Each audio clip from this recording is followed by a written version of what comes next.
Over the past 3 months or so, I've been renting out my tiny house as a short-term rental for people coming to Scotland on their holidays. And during those 3 months, I've actually figured out a surprising amount of things about what to do and what not to do when trying to start a successful short-term rental. I wanted to make this video to share some of the things I wish I'd known or wish I'd been told before starting up.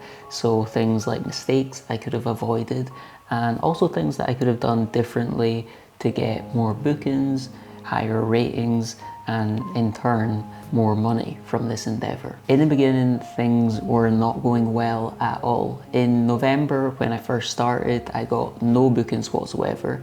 In December, I got 2 bookings, and in January, I got 2 bookings. I was making no profit whatsoever. In fact, I was actually losing quite a bit of money. So in the middle of January, I did 3 things which made my bookings explode in a good way. The first thing I did was just dropping the price very slightly so that it was £10 cheaper per night. The second thing I did was drop the minimum nights that people had to stay. So beforehand, people had to stay for 3 nights. I dropped it down so that they only had to stay for 2 nights. As a result of these 2 very simple changes, I went from having no bookings at all in February lined up to 7 different bookings lined up throughout the course of February. Obviously, a lower price makes it a lot more attractive to potential guests, but I think the most important thing was lowering the minimum stay from 3 nights to 2 nights, because that meant people could just come at the weekend for the Friday night and the Saturday night. With the 3-night minimum stay, that meant that people kind of had to stay for the Sunday night, and because most people in the world go to work on Monday, that just meant that it wasn't really feasible. I did mention I did 3 things to explode my bookings in the middle of January, and the third thing that I did, which I kind of wish I'd done from the very start, was list my tiny house on more than one website. One of the most important things to do in any business is to diversify so that you're not purely reliant on one thing bringing you in bookings, bringing you in money, bringing you in customers.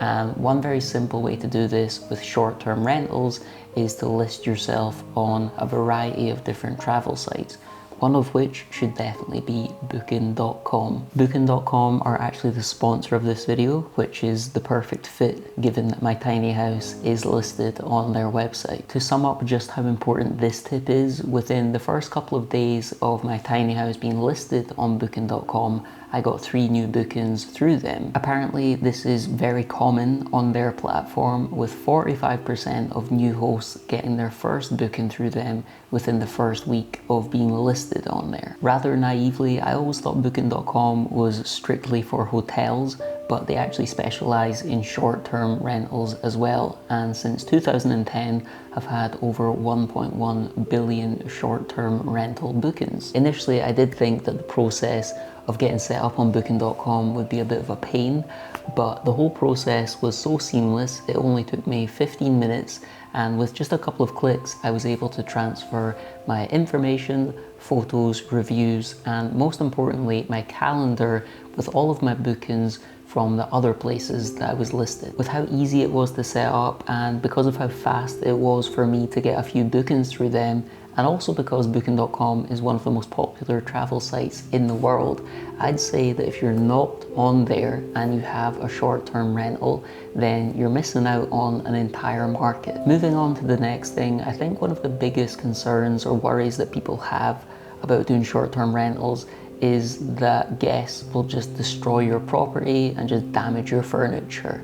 I know I've not had the biggest sample size because I've not been doing this for years and years, but everyone that I've hosted so far has been more than respectful of the space, and I think this just kind of shows me that it's therefore worthwhile to actually buy nice things for the guests and not cheap out because you just think things are going to get broken. I initially didn't take my own advice there because I was worried about buying a very expensive sofa and then having people just come over and spill things on it and worse.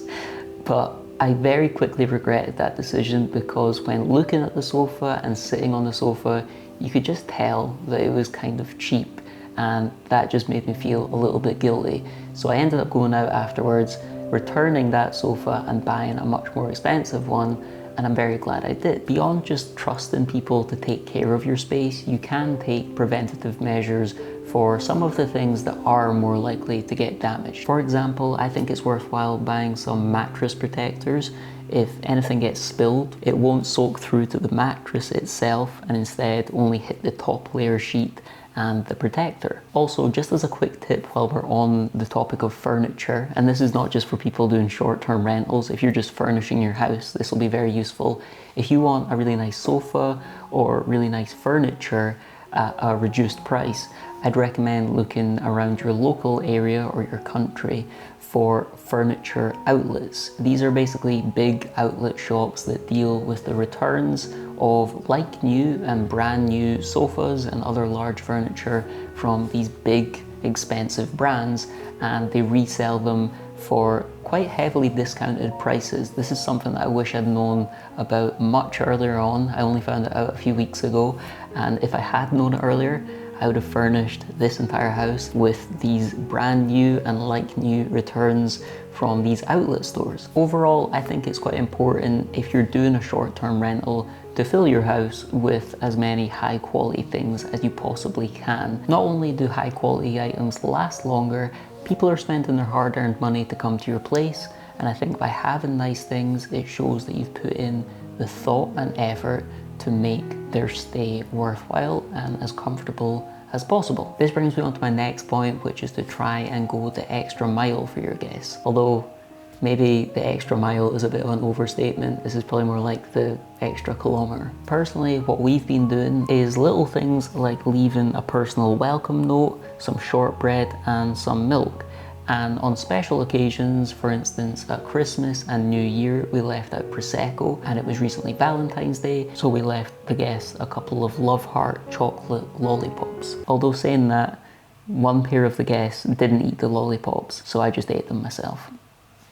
You've got to do what you've got to do. Coming back to my earlier points about breaks and questionable spills, I think one of the things that has saved us a big headache is buying multiples of the more washable and breakable items. Things like pillowcases, bed sheets, towels, bowls, plates. If you have an identical backup set of these in storage and the worst does happen and something does get broken beyond repair, then you can very quickly and easily swap it out. On this point, we've made an effort to keep these sets of replaceable items much more muted in style, and we typically just go for plain single colored items here. The reason for this is that if you go for limited edition, quite quirky designs, for example, a cereal bowl designed by Banksy, and it breaks, then you're going to really struggle to get a replacement of that easily or quickly or at all. Whereas if you go for classic, quite plain style pieces, then you're never going to struggle to get a quick and easy replica of that item if it does break. So moving into the biggest thing that I wish I'd known before starting my short-term rental, and that is the extent of the hidden cost. The biggest unexpected cost, which has sort of slowly revealed itself to my horror, is the amount it costs to heat and power the tiny house. I think just things like people turning up the thermostat really high because they think that'll make the heating come on quicker or work faster, and maybe turning up the heat and then going out for the day. I completely understand why those things happen, so I don't hold it against the guests.